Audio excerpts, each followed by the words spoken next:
네, 제가 중학생 때의 일입니다. 요즘이야 아이들이 워낙 영어를 일찍 배우는 편이라서요. 초등학교, 아니 유치원 때부터 영어를 배우는 아이들도 많죠. 그리고 심지어 그것도 원어민 교사에게 배우는 경우도 많이 있다더라라는 말을 들었습니다. 그러나 제가 어렸을 때까지만 해도 영어는 중학교 교과 과정부터 본격적으로 배울 수 있는 것이었습니다. 물론 학원이나 과외 등을 하면서 선행 학습을 하는 경우도 있었어요. 그런데 이제 그래서 학교에서 가르치는 수준보다 훨씬 더 높은 수준을 가진 아이들도 있었습니다. 안타깝게도 저는 형편상 그러지 못했고요. 그러니까 그러지 못했는데 이제 이게 영어를 잘하고 못하고를 구분할 수 있는 것 중에 하나가 요즘에는 뭐 스피킹이죠. 말하고 또 듣고 리스닝 뭐 이런 건데 회화 능력이라고도 하죠. 그런 건데 옛날에는 그것보다는 좀 더 원초적이었다고 할까요? 어휘 실력이었습니다. 단어를 많이 누가 외우고 있느냐. 요즘에도 뭐 그것도 있지만 좀 더 중요한 것 비중으로 따져봤을 때는 예전에는 어휘력이었다. 그것으로 수준을 가늠했다라는 것이죠. 그래서 그것과 관련된 있었던 이제 에피소드가 있어요. 바로 오늘 설교 제목 러시아워라는 단어였습니다. 어떤 친구가 저보고 새로 나온 영화가 아주 재미있다고 그랬어요. 그 제목이 러시아워라고 했어요. 그래서 거기 유명 홍콩 배우 성룡이 출연한다고 했어요. 근데 제가 어렸을 때까지만 해도 성룡이 정말 인기 스타였거든요. 전 이소룡은 아닙니다. 그보다 뒤 성룡입니다. 성룡. 저는 그 말만 듣고서는 러시아를 배경으로 펼쳐지는 전쟁, 그러니까 러시아 워를 배경으로 성룡이 어떤 활약을 하는 건가 보다라는 장면이 자동적으로 상상이 되었습니다. 아무래도 성룡은 그런 종류의 영화를 찍을 수 있는 사람이라고 생각이 됐습니다. 그러나 그것은 저의 짧은 영어 지식의 한계에서부터 왔던 오류였습니다. 이 러시아워라고 하는 영화의 제목은 러시아 전쟁이 아니라 러시 아워였던 거죠. 러시 아워. 즉 러시아는 특정 시간대 사람들이 출퇴근하기 위해서 달려드는 시간대이죠. 교통체증이 일어나는 그런 복잡한 시간대를 말하는 뜻이었던 것이죠. 근데 제가 또 한 가지 핑계를 대자면 헷갈린 만도 했어요. 그게 이제 영화 포스터를 지금도 제가 찾아서 혹시나 해서 봤는데 러시 띄우고 아워라고 해놓지 않고요. 붙여놨어요. 한글을. 러시 아워 이렇게 모든 글자를 붙여서 디자인을 해 놓았더라고요. 이제 90년대 당시 생각을 해보면 그때 영어 활용자가 지금처럼 보편적이지는 않았을 것 같아요. 그걸 감안해보면 이거 영화 배급사에서 일부러 의도적으로 이목을 끌기 위해서 그렇게 한 게 아닌가라는 나름의 합리적인 의심을 해보았습니다. 그런데 이것이 이제 저의 인생에 있었던 과거의 한 점에 불과한 사건인데요. 그 점으로서 그냥 지나칠 수도 있었던 그 일화가 오늘 본문 말씀을 묵상하면서 불현듯 떠올랐습니다. 사실 오늘 설교하기 위해서 읽은 이 말씀 있죠. 시편 123편은 제가 계속해서 주일 일부 설교를 담당할 때마다 하고 있는 시리즈 중에 하나였어요. 그래서 그렇게 준비하고 있었던 본문입니다. 그래서 제가 주일 일부 설교 때마다 120편부터 134편까지 총 15개로 구성된 설교를 시리즈로 준비해서 때마다 하고 있었습니다. 그래서 이제 읽어보시면 우리는 뭐 다 굳이 자세하게 읽어보지 않더라도 앞부분만 봐도 이게 이래서 하나라고 하는 거 하나의 시리즈구나 라는 것을 알 수가 있겠는데요. 앞에 일관된 주제 혹은 제목이라고 해야겠죠. 제목이 있습니다. 무엇입니까? 우리 시편 123편에도 읽지는 않았지만 적혀져 있죠. 다 함께 읽어볼게요. 시작. 성전에 올라가는 노래입니다. 오늘 시편 123편에도 이런 제목이 적혀져 있습니다. 그렇다면 성전에는 왜, 언제 올라가겠습니까? 우리는 지금 구약 시대를 살고 있지 않아서 예루살렘 성전에 굳이 가지 않아도 됩니다. 또한 요즘에는 더더욱 예루살렘 성전에 가고 싶어도 갈 수가 없는 형편이죠. 그래서 성지순례를 통해서 평생 한 번이나 갈 수나 있을까라는 생각을 저도 해보게 되었습니다. 물론 아쉬워하지 않아도 돼요.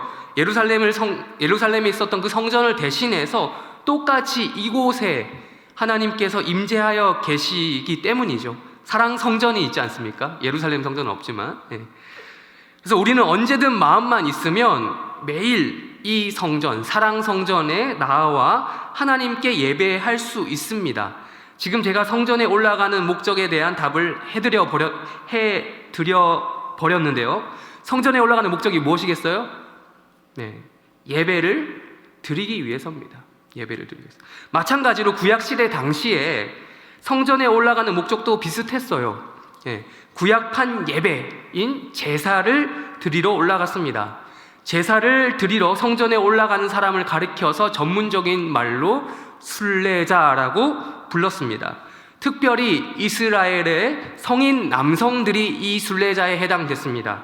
이 이스라엘의 성인 남성들은 1년에 3번 있는 명절, 6월절, 77절, 초막절을 지키러 예루살렘에 있는 성전으로 올라가야 했습니다.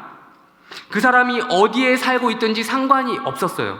이스라엘 국민이라면 의무죠. 유대인, 신약시대로 가면 유대인이 되죠. 그 유대인이라면 의무적으로 절기를 지키기 위해 먼 지역에 살고 있다 하더라도 그것을 감수하고서라도 그렇게 갔어야만 했습니다. 성전에 올라가야만 했던 것이죠. 이런 행위를 가리켜서 순례라고 불렀고, 이런 행위를 하는 사람을 순례자라고 불렀습니다. 이러한 사람들을 대상으로 쓰여진 시가 바로 성전에 올라가는 노래다라고 학자들은 이야기합니다. 바로 이 순례자들에게는요, 매번 절기에 맞춰서 성전에 올라가면서 발생하게 되는 3가지 딜레마가 있었어요. 그것이 첫째, 3가지로 말씀드립니다. 첫 번째, 국방 문제였습니다. 안보 문제죠. 두 번째, 경제 문제였습니다. 세 번째, 가정 문제였습니다. 물론 이스라엘이라는 이 나라가 가지고 있는 땅덩어리 자체가 결코 넓은 것은 아니지만, 이스라엘 지도를 보시면 지금이랑 예전이랑 엄청난 차이가 나는 것은 아니죠. 영토가.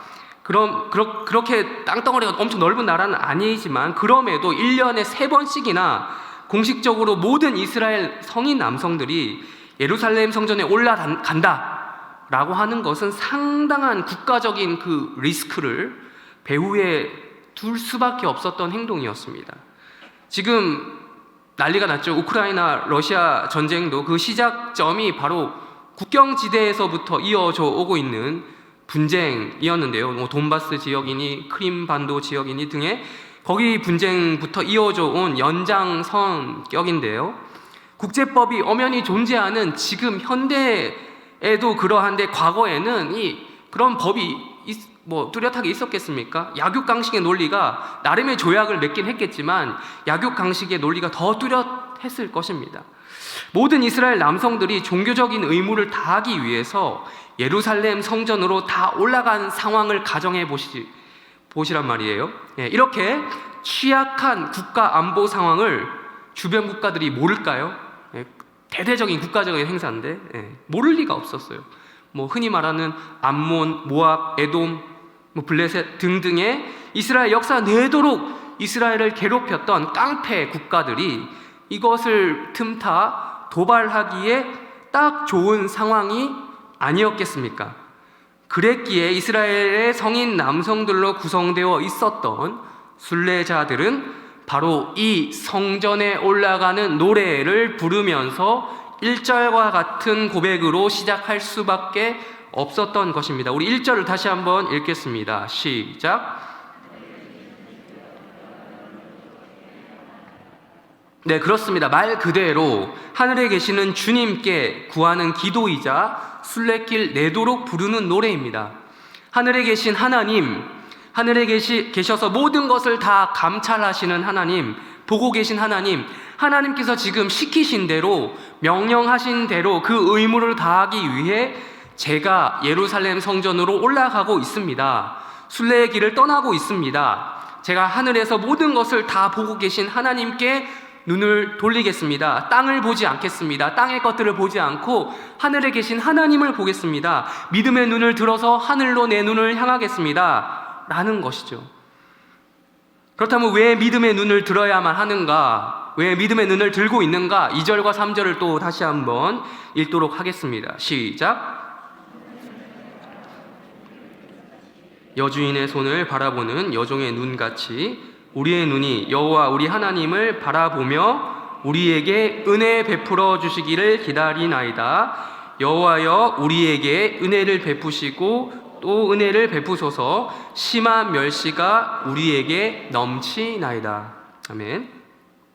여기 보시면 2절과 3절에서 계속해서 반복해서 나오는 문구가 있습니다. 무엇입니까? 은혜를 베풀어 달라라는 말이 계속 반복되고 있습니다. 똑같은 단어가 여러 번 사용되었다라는 것은 그만큼 그 말을 강조하는 가장 기본적인 방식이죠. 그만큼 이 순례자에게는 하나님의 은혜가 절실한 것입니다. 하나님께서 우리나라의 국경지대를 보살펴 주시는, 내가 없다 하더라도 우리나라를 지켜주시는 은혜를 베풀어 주시지 않으면 우리는 힘들다는 것입니다. 물론 평소에도 그렇게 하셔야겠지만 특별히 절기 기간 동안, 부재한 기간 동안이죠. 부재한 그 자리를 비운 그 기간 동안 더욱더 하나님께서 은혜를 베풀어 달라라는 것입니다. 우리 3절 하반절이죠. 하반절, 우리에게 은혜 베풀어 주시기를, 거기서부터 4절까지 다시 한 번만 읽어보겠습니다. 우리에게, 시작. 우리에게 은혜 베풀어 주시기를 기다리나이다. 여호와여, 죄송합니다. 제가 잘못 읽었네요. 3절 하반절이 심한 멸시부터죠. 제가 착각했습니다. 3절 하반절 심한 멸시부터 읽겠습니다. 시작. 심한 멸시가 우리에게 넘치나이다. 아리란 자의 조소와 교만한 자의 멸시가 우리 영혼에 넘치나이다. 아멘. 근데 이제 이게 문제인 거예요. 은혜를 구하는데 그 이유가 있는 거예요. 심한 멸시, 안일한 자의 조소, 교만한 자의 멸시가 있었던 것입니다. 이것은 추상적인 대적을 상정해놓고, 없는데 그냥 그려놓고 하는 그런 말이 아닙니다. 아까 말씀드렸던 것처럼 실제적으로 이스라엘을 대놓고 무시하는 세력들이 주변에 널리고 널렸어요. 그들이 하나님께 종교적인 의무를 다하기 위해서 예루살렘 성전에 1년에 3번 올라가는 그 짓을 보고, 그 행위를 보고 우스워하는 자들이 있었다라는 겁니다. 야, 그렇게 해서 너희 나라 뭐 안전하겠냐? 너희 나라 안보 지킬 수 있겠냐? 나라 지킬 수 있겠냐? 우리가 한번 쳐들어가죠? 한번 약탈하고 휘저어 놓아야 정신 차릴 거냐? 라고 위협하는 이방 나라들이 실제로 있었다라는 거죠. 이스라엘 주변국들, 즉 이방 나라들은 말 그대로 이스라엘의 종교적인 의무를 종교적인 수준으로만 이해하고 있었던 것이죠. 종교적인 의무에 목숨을 걸고 있는, 국가의 명운을 걸고 있는 이스라엘 나라의 시스템, 이 구조 자체를 그들은 이해할 수 없었던 것입니다. 이게 이해가 안 되니 이방 나라들은 이스라엘을 우스워 여겼던 것이죠. 그리고 3절과 4절에서 우리가 읽은 것처럼, 말씀하는 것처럼 심한 멸시와 조소를 이스라엘 백성들에게 보내었던 것입니다. 그런데 이스라엘 백성들은 이것도 모르고, 이걸 모르고 정말 눈치 없이 그렇게 행동하는 사람들이 아니었습니다. 이 사람들이 바보입니까? 아니죠. 주변국의 동태를 모를 정도로 바보가 아니었던 것이죠. 이스라엘 백성들은 알았습니다. 알기에 더욱더 지금 이 성경에 쓰여져 있는 시편 123편, 성전에 올라가는 이 노래를 부르며 절실하게 하나님을 찾은 것이죠. 그들은 예루살렘 성전에 하나님이 임재하시기로 하셨다는 그 약속을 믿으면서 예루살렘 성전을 향해 나아갔습니다. 그러나 동시에 하나님은 성전 안에만 갇힌 그 분이 그러한 신이 아니라는 사실을 믿고 있었던 것이죠. 이방인들은 그랬어요. 이방인들은 각기 그 신전의 신들을, 그들의 신들을 섬겼죠. 예루살렘 성전이 그들이 볼 때도 똑같이 신전처럼 보였겠죠. 그러나 그게 이스라엘 관념으로서는 이해가 안 되는, 이스라엘 관념하고는 맞지 않는 것입니다. 성전은 신전이 아닙니다. 그들의 신들을 이방인들이 가두어 놓고 있을 때 이스라엘 백성들은 그들이 믿는 하나님을 하늘의 하나님으로 인식하고 있었던 것입니다. 온 세계와 열방의 주인이 되시는 하나님은 그런 이방신들하고는 차원이 다른 존재였다라는 것을 믿고 있었던 것이죠.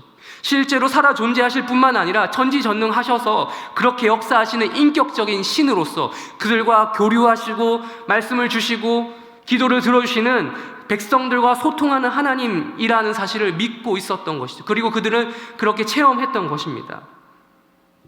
그래서 순례자는 시편 123편 전체를 다음과 같이 기도하는 심정으로 노래했던 것입니다. 이렇게 기도한 것입니다. 저기 높은 하늘에서부터 모든 것을 감찰하시는 하나님, 저의 이 두 발은 예루살렘 성전을 향해 올라가고 있습니다. 동시에 눈을 들어서 제 두 눈을 들어 하늘을 바라봅니다. 지금 제가 고향을 떠나오면서 집을 잘 보살피고 관리하라고 놔두고 온 종들이 있습니다. 그 종들은 말합니다. 제가 언제 오나 오매불망 기다린다 라고 합니다. 그 종들이 저를 바라보는 눈과 같이 저도 하나님을 바라봅니다. 제가 하나님의 은혜를 오매불망 기대하고 기다립니다 라는 기도를 한 것이죠. 이어서 이렇게 기도합니다. 비록 제가 집을 비웁니다. 하나님, 우리나라의 이민족이 쳐들어오지 않을 수 있는 은혜를 주십시오. 혹여나 쳐들어올지언정 지켜주시는 은혜를 베풀어 주십시오. 또한 제가 자리를 비움으로써 혹여나 찾아올 경제적인 어려움 같은 것, 내가 손을 놓고 하다가 말고 온 그 일 때문에 경제적인 어려움이 있을 수 있으니 하나님께서 역시 여기에도 간섭하셔서 은혜를 베풀어 주십시오. 마지막으로 우리 처자식을 놓고, 우리 가정을 놓고 기도합니다. 가장인 제가 부재중이라고 할지라도 하늘의 하나님께서 우리 가정을 돌보시고 우리 가정의 평화를 지켜주십시오. 우리 나라, 이스라엘 나라, 곧 하나님 나라 곳곳에 하나님께서 은혜를 베풀어 주십시오. 절기 기간 동안 가장들이 하나님께 예배를 드리기 위해 부재중인 이 취약한 상황 가운데서도, 특히 적들이 이를 놓고 조롱하고 멸시하고 비웃는 이 상황 가운데서도 하늘의 하나님께서 감찰하시고 전지전능하신 그 힘으로 우리에게 은혜를 베풀어 주시면 우리는 이겨낼 수 있습니다 라는 기도를 한 것입니다. 말씀을 정리해 나가도록 하겠습니다. 오늘도 여러 성도들께서 성전에 올라가는 노래를 부른 시편 저자처럼 성전에 나아오셨습니다. 목적은 동일합니다. 생업을 포기하고가 아니라요, 생업을 잠시 멈추고 하나님을 경배하고 예배하기 위해서 이 자리에 나아오셨을 것입니다. 그것이 별다른 이유가 있겠습니까? 그것이 성도의 의무니까 그렇게 하시는 것이죠. 코로나에 걸린 지 얼마 되지 않아서 격리해야 되는 상황이 아닌 이상 다들 이 자리에 나오셨을 것입니다.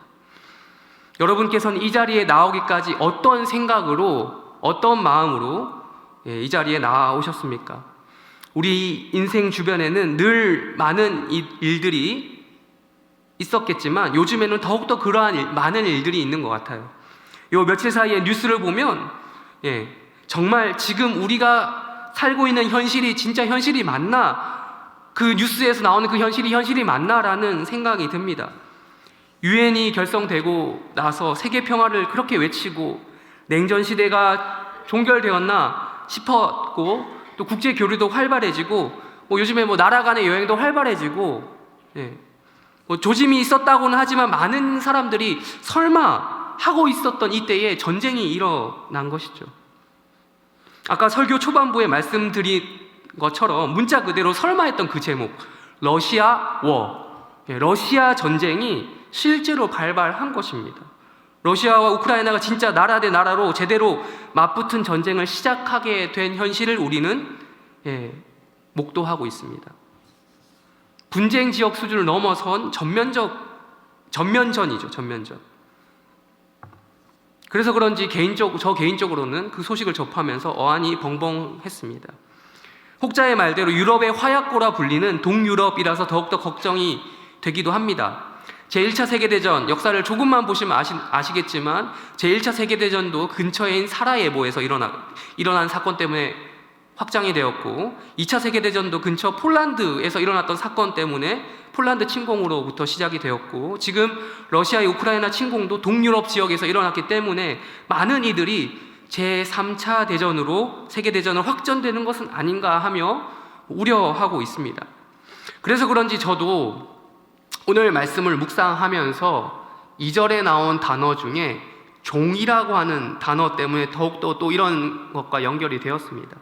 이 종이라고 하는 단어를 영어로 하면 슬레이브죠. 이 슬레이브라는 단어를 기원으로 해서 나온 게 지금 바로 전쟁을 치르고 있는 러시아와 우크라이나의 민족, 슬라브족입니다. 과거 신성로마 제국 황제 오토 1세에 의해서 슬라브족 사람들이, 그쪽 동네 사람들이 하도 노예로 잘 팔려가지고 그렇게 민족의 이름이 붙여진 슬픈 역사가 있습니다. 또 거기서 전쟁이 난 것입니다. 물론 이번 전쟁을 통해서 각각의 입장이 다르다고 하더라고요. 러시아가 왜 우크라이나를 침공했는지, 우크라이나는 또 왜 그것에 맞서 싸우고 있는지, 뭐 이런 여러 가지 정치적인 문제가 뒤얽혀 있잖아요. 이 정치라는 것이 워낙 각자 입장이 다르기 때문에 워낙 단정적으로 뭐라고 제가 이야기할 수 없는 부분이 있습니다. 그렇지만 그럼에도 불구하고 우리가 이 상황을 목도하면서 우리 나름대로 신앙인의 기준으로서 이것을 어떻게 받아들여야 할 것인가라는 문제가 있다는 것이에요. 그런 의미에서 오늘 말씀하는 것처럼 우리가 성전에 올라온 순례자로서 이 예배당에 하나님을 예배하기 위해 나온 성도로서 그 가운데 배워야 할 단 한 가지는 명확합니다.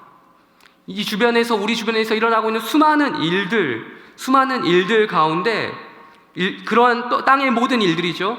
땅에 일어나는 모든 일들보다 더 높으신, 더 크신 하늘의 하나님을 바라보아야 한다는 것입니다. 가정의 안위 중요합니다. 생업 중요합니다. 국내외 복잡한 정세 중요합니다. 그보다도 하늘에 계셔서 모든 것을 감찰하고 계시는 하나님을 바라보아야 합니다. 국방과 생업, 경제, 가정 다 중요하지만 동시에 이것들은 땅의 일이라고 할 수 있습니다. 땅에서 우리가 두 발 떼자는 말이 아닙니다. 평범한 사람이라면 누구든 축지법을 쓸 수가 없죠. 누구는 쓴다고 하던데 두 발을 땅에서 뗄 수가 없습니다.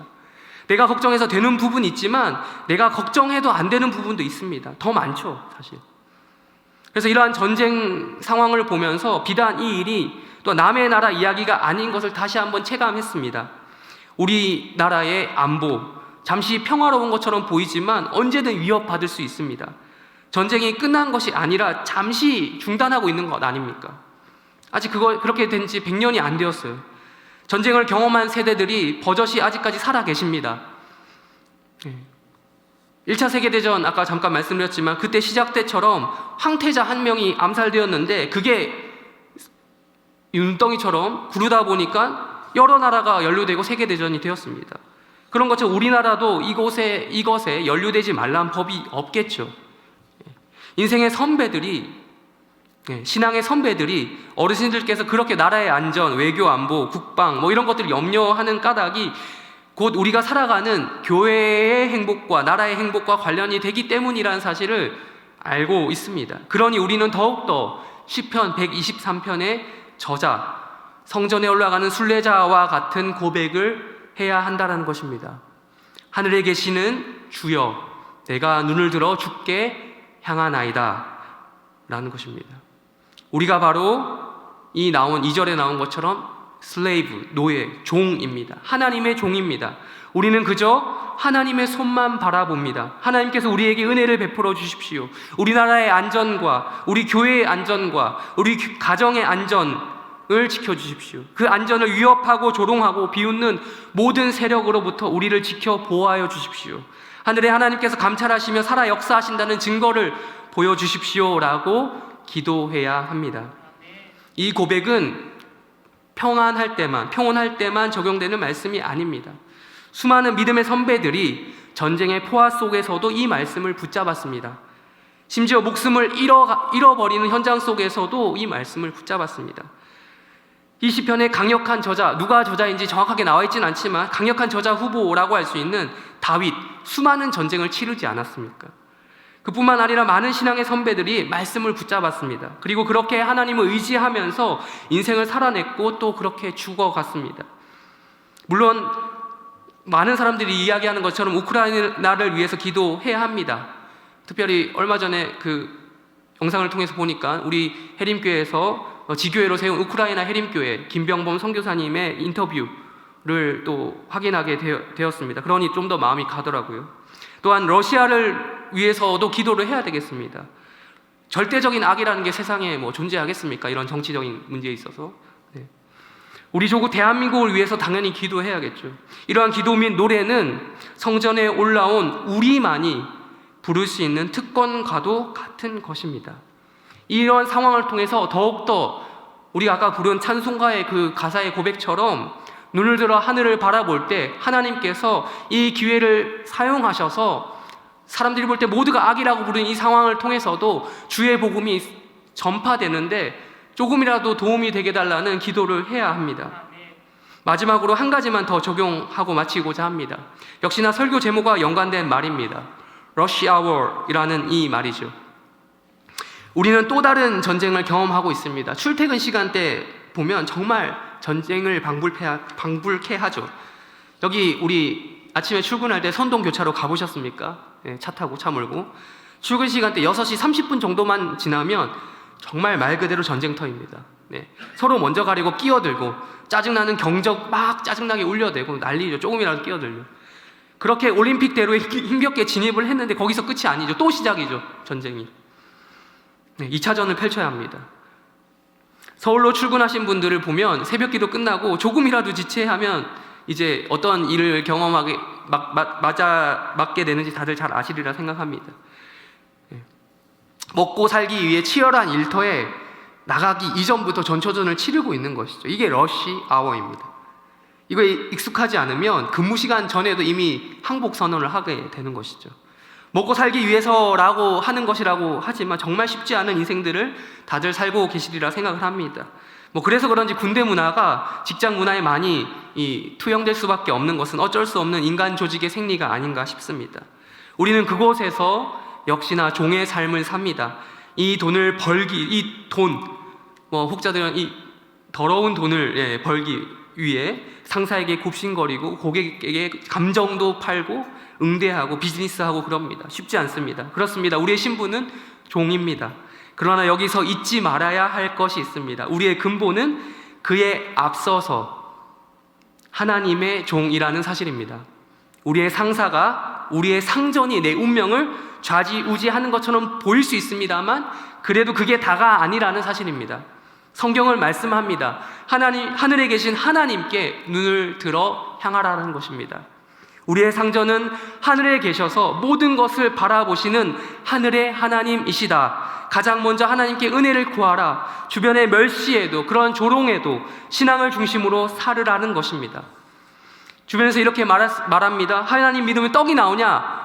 라는 말에 아니요 라고 대답하십시오. 그리고 이어서 말씀하십시오. 거기서 끝나면 안 됩니다. 떡만 나오겠습니까? 떡보다 더 좋은 현찰도 있습니다. 하나님께 인생 맡겨드리면 이 성전에 우선순위를 두고 올라오면 다 주신다라는 우리 체험적 신앙과 고백이 있어야 된다는 것입니다. 심지어 영생까지도 보장되어 있다라고 자신 있게 말할 수 있는 해림교회 성도들이 되시기를 바랍니다. 이렇게 러시아 전쟁을 보면서 러시 아워를 살아가는 해림교회 성도들 가운데 하늘에 계시는 하나님을 향해 눈을 들어 바라보시면서 은혜 베풀어 주기를 기다리며 구하시는 성도들이 되시기를 바랍니다. 설교를 마치겠습니다. 기도하겠습니다.